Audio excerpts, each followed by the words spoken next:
She's already asked you one of these questions. You just didn't know what it meant when she did. That's not a criticism. It's actually the reason I wanted to make this video. Because these two questions sound so ordinary, so casual, so much like simple conversation, that most men file them away as small talk and move on.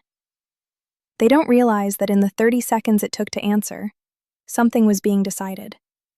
Not consciously, not strategically, but decided nonetheless. Here's what makes this particular dynamic so easy to miss.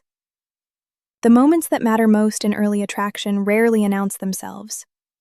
They don't arrive with weight or ceremony. They arrive in the middle of a quiet dinner, or during a walk, or in that comfortable pause between two other topics. And by the time you might sense that something important just happened, the moment has already passed. What I'm going to show you today are the two questions a woman asks when she is genuinely drawn to an older man. Not curious, not polite, but actually pulled toward him. Questions that sound like nothing. Questions that are, in fact, everything. By the end of this video, you will recognize both of them. You'll understand exactly what she's listening for when she asks. And you will never again answer them without knowing what your answer is quietly communicating. A woman who wants a younger man is testing for energy. A woman who wants an older man is testing for something much harder to manufacture. And she knows the difference immediately. This distinction matters more than most men realize, because it changes the entire nature of what she's looking for when she looks at you. Attraction toward a younger man tends to organize itself around vitality, around momentum, ambition, the feeling that someone is in motion toward something. That kind of attraction has its own logic and its own tests. But when a woman finds herself drawn to an older man, the psychology underneath that pull is meaningfully different. What she's responding to is not what he is building. It's what he has already settled. There is a particular quality that develops in some men over time. Not in all men, but in some. A quality that is difficult to describe precisely but unmistakable when you're near it. It is the feeling that this man is not auditioning for anything, that he has made his peace with himself, with his life, with the judgments of others, in a way that simply does not require her approval or anyone else's to remain intact. That quality is what she's attracted to. And here is the critical thing to understand. It is also extraordinarily easy to fake on the surface. A man can present as settled, calm, and self-possessed in a general social context, while still being completely destabilized the moment he senses someone is evaluating him. The surface can look identical. The interior is not. So the tests exist because she needs to know which version she's actually sitting across from. Not because she's suspicious. Not because she's playing games. Because her nervous system is trying to verify something it already wants to be true. Before we get to the questions themselves, you need to understand what she's actually measuring, because it's not what most men assume. Most men think she's testing their status, their stories, their achievements. She's not. She's testing whether you need her to be impressed. That reframe is worth sitting with for a moment, because it changes the entire picture. When men imagine being evaluated by a woman, they tend to imagine the evaluation is about content, about what they have, what they've done, what they represent. So they manage content. They choose their words carefully. They present the more favorable version of their history. They emphasize the right things and quietly omit the others. None of that is what she's measuring. What she's actually listening for is something that lives underneath the content entirely. Psychologists who study attachment and interpersonal attraction sometimes refer to this as approval contingency. The degree to which a person's sense of stability in a conversation is dependent on being well received by the other person. Plain language version. She's listening for whether you need this to go well. Not want it to go well, need it to. Because a man who needs her approval will answer questions differently than a man who doesn't. Not dramatically differently. Not in ways that are obvious or crude, but differently in ways that she will feel without being able to name. The shift shows up in pace, a subtle acceleration, a slight over-explanation that wasn't necessary. It shows up in qualification, an extra sentence added after the thought was already complete, softening something that didn't need softening. It shows up in the eyes, in a fraction of a second where he checks her reaction before he's finished speaking, looking for the signal that he landed correctly. This is what researchers sometimes call approval leakage. Not a conscious performance, an involuntary one. And she feels it immediately. Now, you might be thinking, isn't some level of caring about her response just normal human consideration? And yes, of course it is. Caring about how someone receives you is not the same as needing them to approve of you. The difference is in what happens to your internal state when the response is uncertain. Does the uncertainty move through you and pass? Or does it quietly reorganize how you're presenting yourself? That is what she's listening for. And that brings us to the first question, which almost never sounds like a test when you hear it. It sounds like she's just making conversation. She isn't. She's listening to how you carry yourself when the topic is you. The first question comes in many forms, but its essential structure is almost always the same. She asks something like, "What do you do with your time these days?" Or, "Are you still working or have things shifted?" Or sometimes simply, "So what does your life actually look like right now?" The phrasing varies. The function does not. On the surface, this is biographical. She's learning about your life. And on one level, that's genuinely true. She is curious about your life. But there is a second layer of listening happening simultaneously, and it has nothing to do with the content of your answer. What she's listening for is whether you define yourself through external validation, whether your sense of who you are is still contingent on what you produce, what title you hold, what others recognize you for. A man who is still in the process of proving himself to the world, even quietly, even unconsciously, will answer this question in a particular way. He will reach almost reflexively for his credentials. He will mention what he's built, what he's managed, what continues to require his involvement. Not because he's bragging, but because those things are where he currently locates his worth. Think back to a conversation that once seemed ordinary. One where someone asked you something like this and you found yourself explaining more than you needed to, adding context that wasn't requested, establishing relevance that wasn't in question. That's the pattern she's listening for. The man who passes this test without trying to pass it answers differently. He describes his life with a kind of unhurried specificity that has nothing to prove in it. He mentions something he genuinely enjoys. He acknowledges what has changed without apologizing for the change. He is not performing contentment, and he is not performing relevance. He is simply describing his actual life from a place that does not need her to find it impressive. The contrast between these two types of answers is not dramatic.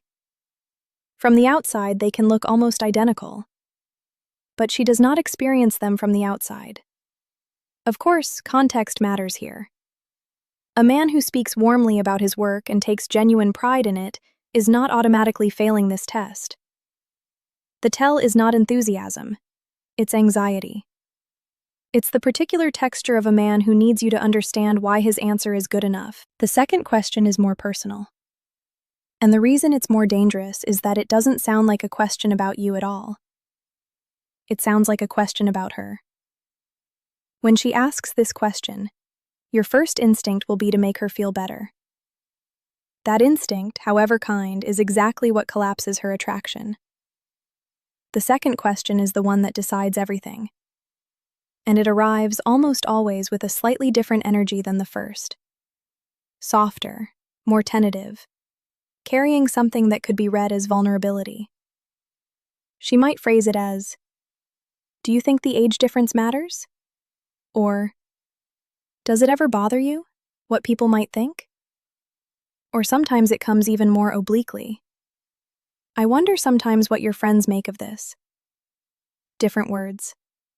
The same test every time. When most men hear this question, they experience it as an invitation to reassure her. She sounds uncertain. She sounds like she's carrying something.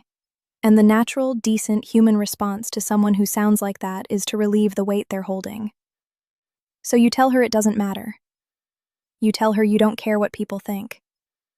You say it warmly, maybe with a small laugh, maybe with your hand placed briefly on the table, and you mean every word of it sincerely. And something in her goes quiet. Not dramatically, not visibly, but you can feel it if you're paying attention. A slight withdrawal, something that was leaning forward that now settles back. And you don't understand what just happened, because you said exactly the right thing. You were kind. You were reassuring. You addressed what she was feeling. Here is what actually happened. When she asked that question, she was not asking you to manage her emotional state. She was asking, without knowing she was asking, whether you have a stable enough relationship with your own truth that external pressure cannot move you off it. Whether the complexity of this situation, including the social noise around it, including her own uncertainty, is something you can simply hold without needing to make it smaller or smoother than it is. A man who immediately reassures her has revealed something. He felt the anxiety in her question. He moved to resolve it. Which means he experienced her uncertainty as a problem that required fixing, and he fixed it by reaching for her comfort, rather than speaking from his own settled place. Behavioral researchers who study adult attachment patterns have noted this dynamic repeatedly. In moments of relational uncertainty, the partner who instantly regulates the other person's emotion is often the one who cannot tolerate the uncertainty themselves. The kindness is real, but underneath it is a form of avoidance. What she's looking for instead is not coldness. It is not dismissiveness. It is not a man who pretends the complexity doesn't exist. What she's looking for is a man who can acknowledge the reality of what she's named. Yes, there is an age difference. Yes, people notice things. Yes, the world has opinions. And then speak from a place so grounded in his own perspective that her uncertainty simply doesn't destabilize him. Something like, I think people notice what they notice. It doesn't much change what's true for me. Quiet, unhurried, not performing indifference, actually indifferent to the verdict. That is what settles something in her chest. Remember what I said at the very beginning, that there were two questions she had very likely already asked you, and that you didn't know what they meant when she did. We are now looking directly at both of them. Now here's what makes this fascinating. She's not running this test consciously. She doesn't sit down and think, I'm going to test him. It happens automatically, and that's exactly why it's so revealing. She isn't aware she's doing this, which means she can't explain it to you afterward, and she can't fake her response to your answer either. This is the layer that most explanations of attraction completely skip over, and it's the layer that actually makes sense of everything else. These two questions are not tactics. They are not strategic moves in a social chess game. They are instinctive calibrations, automatic processes that her nervous system runs when genuine attraction is present. When a woman feels drawn to an older man, part of what she's drawn to is a particular archetype. Not a fantasy, an archetype. A man who has moved through enough of life to have resolved the questions that younger men are still fighting. Questions about worth, about identity, about what other people's opinions actually cost. She is attracted to a version of settledness that she associates with that stage of life. But attraction toward an archetype and attraction toward an actual person are not the same thing. The archetype can be mimicked. The person cannot. So when genuine pull is present, her system automatically runs a verification process. Not because she's suspicious of you, because she is already hoping you are everything she suspects. The questions surface because she needs the real thing to show itself. And because this happens below the level of conscious strategy, her responses to your answers are equally automatic.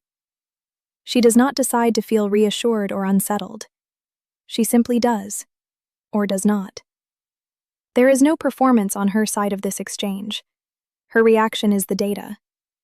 This also explains something that confuses many men. They notice that after a certain type of conversation, a woman who seemed engaged suddenly becomes slightly more distant. Not cold, not unfriendly, just less forward-leaning than she was before. And they go back through the conversation trying to find the moment where something went wrong, and they cannot find it, because nothing in the content went wrong.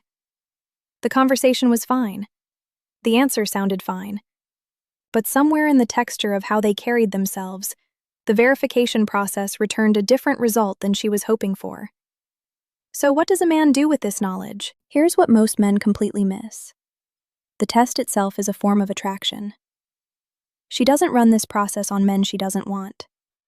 That is worth letting settle fully before you move on from it. A woman who feels nothing for a man does not ask him whether the age difference matters. She doesn't ask him what his life looks like now with that particular quality of attention. She does not lean slightly forward when he answers and listen beneath the words for what the words are carrying. That level of attention is itself an active investment. It is evidence that she already cares how this turns out. So if she's asked you one of these questions, if you can look back now and recognize the texture of either of them in a conversation you've had, understand what that means. She was not challenging you. She was hoping. She was testing the way you test something you want to be strong, not something you want to find weak. The distinction between those two motivations is everything. And here is what happens in the days after these questions are asked, depending on what she felt she received. A woman whose verification process returned what she was looking for often becomes slightly more present in the following interactions. Not dramatically different, not suddenly more demonstrative, just less guarded. There is something that stops bracing. A warmth that was already there but was holding itself in reserve begins to move a little more freely. A woman whose verification process returned something uncertain tends to become slightly more managed in her interactions. Still pleasant, still engaged, still interested on some level. But there is a quality of waiting, of not committing the next layer of herself until she knows more. Men almost always misread this as a shift in her interest. They think something external changed, something they said, something that happened in the situation. They don't realize that what she's doing is recalibrating. She received something ambiguous, and she is still deciding what it means. The older man who understands this dynamic has one significant advantage over the man who doesn't. He stops doing the thing that costs him most. He stops abandoning his settled center the moment he senses someone is evaluating him. Not because he has studied how to present himself better, because he understands that the presentation was never the point. She's not listening to what you're saying. She's listening to the ground it's standing on. What I want to leave you with is not a set of techniques. Techniques are what a man reaches for when he doesn't trust that who he actually is will be enough. And the reason she's asking these questions in the first place is to find out whether you trust that. The two questions carry the same test through different doors. One asks you to show her how you carry yourself when the topic is your own life. The other asks you to show her how you hold yourself when she brings uncertainty into the room. Both are asking the same underlying question. Are you still here? Or did you leave when the pressure came? A man who has genuinely done the interior work of his years, who has made his peace with what he has built and what he hasn't, with who approves of him and who doesn't, with what his life looks like to others and what it actually feels like from inside. That man answers both questions without effort. Not because he practiced the right words, because the ground underneath his words is solid, and she can feel that. You don't need to audit every conversation you've had for signs you failed these tests. That kind of backward analysis is its own form of the anxious approval seeking she's calibrating against. What you can do going forward is simply notice the next time one of these questions arrives. Notice the small pull to explain more than you need to. Notice the instinct to smooth her uncertainty before you've checked whether smoothing it is actually what she's asking for. And then stay where you are. Has a woman ever asked you one of these questions? And looking back now, do you see what she was really listening for? Tell me in the comments. I read them. If what we looked at today connected with something real in your experience, there's more on this channel that goes deeper into the same territory. Subscribe so you don't miss what's coming. In the next video, I'm going to show you the 3 phrases that older men say, completely without thinking, that quietly collapse a woman's attraction even when everything else is working in their favor. If you want to know what they are before you say one of them, make sure you're subscribed.